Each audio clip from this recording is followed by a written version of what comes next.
இந்த வீடியோவில் நீங்கள் என்ன பார்க்க போகிறீங்கன்னா, இந்தியா டூர் ஆஃப் ஸ்ரீலங்கா சீரீஸில் வந்து இந்தியா வந்து ஓடிஎஸ்க்கான அனௌன்ஸ் பண்ணிட்டாங்க.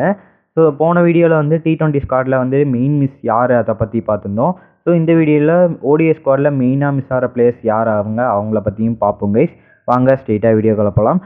வீடியோக்குள்ளே போகிறதுக்கு முன்னாடி போன வருஷம் வேர்ல்ட் கப் 2023 வேர்ல்ட் கப்பில் நடந்த ஸ்குவாடில் வந்து யாரெல்லாம் மிஸ் ஆயிருக்காங்கன்னு பார்த்தீங்கன்னா, அதில் வந்து நிறைய பிளேயர்ஸ் மிஸ் ஆகிருக்காங்க. நிறைய பேர்ஸ்க்கு நிறைய சான்ஸ் கொடுத்துருக்காங்க அப்படின்னு தான் சொல்லுவோம். இந்த வருஷம் ஸ்குவாடை பொறுத்த வரைக்கும் கௌதம் கம்பீரோட மைண்ட் செட் எப்படி இருக்குன்னு தெரில. இதில் வந்துட்டு அவரோட சஜஷனாக வந்து கேகேஆரில் நல்ல பவுலராக இருந்த ஹர்ஷித் ராணாக்கு செம்மையாக டெபியூ சான்ஸ் கொடுத்துருக்காரு தான் சொல்லுவேன் கௌதம் கம்பீர் பொறுத்த வரைக்கும். ஓகே, அதை பொறுத்த வரைக்கும் ஓகேன்னு தான் சொல்லுவேன். ஆனால் அவங்க வந்து தூக்குன பிளேயர்ஸ்லாம் பார்த்தீங்கன்னா ரொம்ப மோசமானது தான். ஏன்னா ஜடேஜாவை தூக்கியிருக்காங்க, ஷாக்கு டாக்கர் ஓகேன்னு சொல்லுவேன். ஜஸ்பிரீத் பும்ராவையே தூக்கியிருக்காங்க. பும்ராவை பொறுத்த வரைக்கும் T20 ஆடல, ஓடிஐயும் ஆடல. அவரை பற்றின்னு சொல்லலாம். அடுத்து பார்த்தீங்கன்னா முகமது ஷமியை ட்ரை பண்ணல. ஷமி இப்போ தான் இன்ஜுரியிலேருந்து ரெக்கவர் ஆகிட்டு இருக்காரு. அவருக்கு ஒரு சீரீஸ் சான்ஸ் கொடுத்தா தான் செம்மையாக இருக்கும். ஏன்னா அவர் டெஸ்ட் சாம்பியன்ஷிப் வேறு வந்துட்டுருக்கு. அது கூடயும் இது சாம்பியன்ஸ் ட்ராஃபியும் இருக்குது, அது மாதிரி தான் சொல்லலாம். பாப்போம், ஷமி வந்து ஃபுல்லி ரெக்கவர் ஆகிட்டாருனா டக்குன்னு இந்தியன் டீமில் வந்து ஜாயின் பண்ணிடுவார். அடுத்து பார்த்தீங்கன்னா ஆஷனா, அவரும் மிஸ் ஆகிருக்காரு ஓடிஐ பொறுத்த வரைக்கும். ஓகே, அவருக்கு பதிலாக வாஷிங்டன் சுந்தருக்கு சான்ஸ் கொடுத்துருக்காங்க, ஓகேன்னு தான் சொல்லுவேன். அடுத்து பார்த்தா இஷான் கிஷன் பொறுத்த வரைக்கும் என்ன இதுனா, அவர் வந்து ரிஷப் பண்ட் பதிலாக தான் ஆடிட்டு இருந்தார் இந்த ஓடிஐ வேர்ல்ட் கப்பில். அவர் ரிஷப் பண்ட் வந்தனால அந்த பிளேஸ் அவருக்கு தான், ரிஷப் பண்டுக்கு தான் சொந்தம். இவருக்கு சான்ஸ் கிடைக்காது. அடுத்து பார்த்தா பிரசித் கிருஷ்ணா, சூரியகுமார் யாதவ் T20 பிளேயர். எல்லாருக்கும் தெரிஞ்சிச்சு, அதனால T20லே வச்சாச்சு. அடுத்து பார்த்தாங்க பிரசித் கிருஷ்ணாவுக்கு மேக்ஸிமம் சான்ஸ்லாம் தர மாட்டாங்க, அவ்வளோதான் அவருக்கும். அவ்வளோதான். இது வந்து போன வருஷம் ஓடிஐ வேர்ல்ட் கப் ஸ்குவாட்லேருந்து இவங்களாம் ரிமூவ் ஆன பிளேயர்ஸ் இவங்களாம்.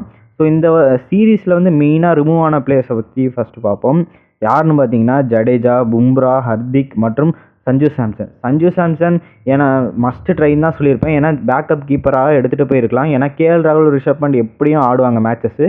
இவருக்கும் ஒரு சான்ஸ் கொடுக்குற மாதிரி ஏதோ ஒரு மேட்ச் கூட கொடுக்கலாம். ஏன்னா ஸ்பின்னை நல்லா ஆடக்கூடிய பிளேயர் தான் சஞ்சு சாம்சனும். அவருக்கும் ஒரு நல்ல மேட்ச் கொடுத்துருக்கலாம் தான் சொல்லுவேன். ஏன்னா ஸ்ரேயஸ் ஐயர் பொறுத்த வரைக்கும் அவருக்கு பவுன்சர் வீக்னஸ் இருக்குதுன்னு தான் கைஸ்.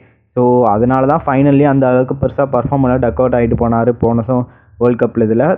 அதனால் ஸ்ரேயஸ் ஐயர் வந்து மேக்ஸிமம் ப்ரியாரிட்டி கொடுக்கறதுக்கு ரீசன் வந்து கௌதம் கம்பீர் தான், அவர் கோச்சு. அவர் தாராளமாக ஸ்ரேயஸ் ஐயரை ட்ரை பண்ணுவாங்க தான் சொல்லுவேன்.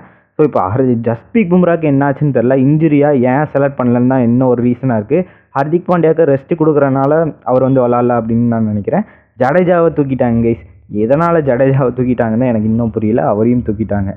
இவங்க தான் மெயின் இம்பார்ட்டன்ட் பிளேயர்ஸ் வந்து இந்த ஸ்குவாடில் வந்து ட்ராப் ஆகிருக்காங்க அப்படின்னு சொல்லுவேன். இவங்க கூட பார்த்தீங்கன்னா ருத்ராஜ் மற்றும் இஷான் கிஷன்லாம் இருக்காங்க. அதுக்கப்புறம் ஷமி வந்து இன்ஜுரியிலேருந்து ரெக்கவர் ஆகிட்டு இருக்காரு. இஷான் கிஷனுக்கு எப்படியும் சான்ஸ் கிடைக்காது கைஸ். ஏன்னா ஓப்பனிங்கில் வந்து நிறைய பிளேயர்ஸ் இருக்காங்க. அவங்க வந்து அந்த ரோலுக்கு வந்து கரெக்டாக சூட்டபுளாக இருக்காங்க. இஷான் கிஷன் பொறுத்த வரைக்கும் ஐபிஎல் தான் மேக்ஸிமம் விளாட அதிக வாய்ப்பு இருக்குது. இவரோட டேலண்ட் மஸ்ட்டாக வேஸ்ட்டாக தான் போக அதிக சான்சஸ் இருக்கும். இதில் பார்த்தீங்கன்னா ருத்ராஜும் மிஸ்ஸிங் தான், மேஜர் மிஸ்ஸிங்கில் அவரும் தான் வருவார். அவர் வந்து T20யில் பேசின அளவுக்கு ஓடிஐயில் இருக்காங்க, நிறைய பிளேயர்ஸ் இருக்காங்க, பேக்கப் ஓப்பனாக எடுத்துகிட்டு போயிருக்கலாம் தான் சொல்லுவேன். இருந்தாலும் பரவாயில்ல, ருத்ராஜுக்கு வந்து T20யில் சான்ஸ் கொடுக்காததுக்கு தான் நான் வந்து பயங்கரமாக பேசுவேன்னு சொல்லுவேன் கைஸ். ஓடிஐயில் இவங்க மஸ்ட்டாக கொடுக்க மாட்டாங்கன்னு தெரியும், ஆனால் T20யில் சான்ஸ் கொடுத்துருக்கணும்னு தான் சொல்லுவேன், வேறு ஒன்றும் இல்லை. ஷமி ரெக்கவர் ஆகிட்டார்னா அவர் வந்துடுவார். இஷான் கிஷன் சான்ஸ் இனிமே கிடையாது. இவங்க தான் மைனராக மிஸ் பண்ண பிளேயர்ஸ்னால் இவங்க 2 பேர் அப்படின்னு சொல்லுவேன். மற்றபடி வேறு யாரும் இல்லை. ருத்ராஜை வந்து ஆட் பண்ணல, அவரையும் ஆட் பண்ணிக்கோங்க. அடுத்து யாரை பார்க்குறீங்கன்னா, டெபியூட்டன்ஸ் யாரெல்லாம் பண்ணுறாங்கன்னு பார்த்தீங்கன்னா ரியான் பராக் மற்றும் ஹர்ஷித் ராணா பொறுத்த வரைக்கும் 2 சீசன் செம்மையாக ஸ்பெல் போட்டிருந்தார் கேகேஆருக்கு. அதனாலே கௌதம் கம்பீர் வந்தார், கரெக்டாக அவர் டெபியூட்டன்ஸ் பண்ணார். ஓகே, கௌதம் கம்பீர் பொறுத்த வரைக்கும் ஹர்ஷித் ராணா, ஸ்ரேயஸ் ஐயர் இந்த மாதிரி பிளேயர்ஸை அவர் கோச் பண்ணனால அசால்ட்டாக கொண்டு வந்துட்டார். இதில் பார்த்தீங்கன்னா ப்ளஸ்ன்னு பார்த்தீங்கன்னா ஹர்ஷித் ராணா ப்ளஸ்ன்னு தான் சொல்லுவேன். ஸ்ரேயஸ் ஐயர் நல்லா ஆடுவார், ஓகே குட். ஆனால் வந்து அவர் ஸ்பின்னை நல்லா ஆடுவார். ஆனால் பவுன்சர் போட்டால் அவருக்கு ஒரு வீக்னஸ் இருக்குது, அதை மட்டும் மைண்ட் பண்ணிக்கோங்க. ஏன்னா பிக் மேட்சஸில் ஃப்ளாப்பாக அதிக சான்சஸ் இருக்கும்.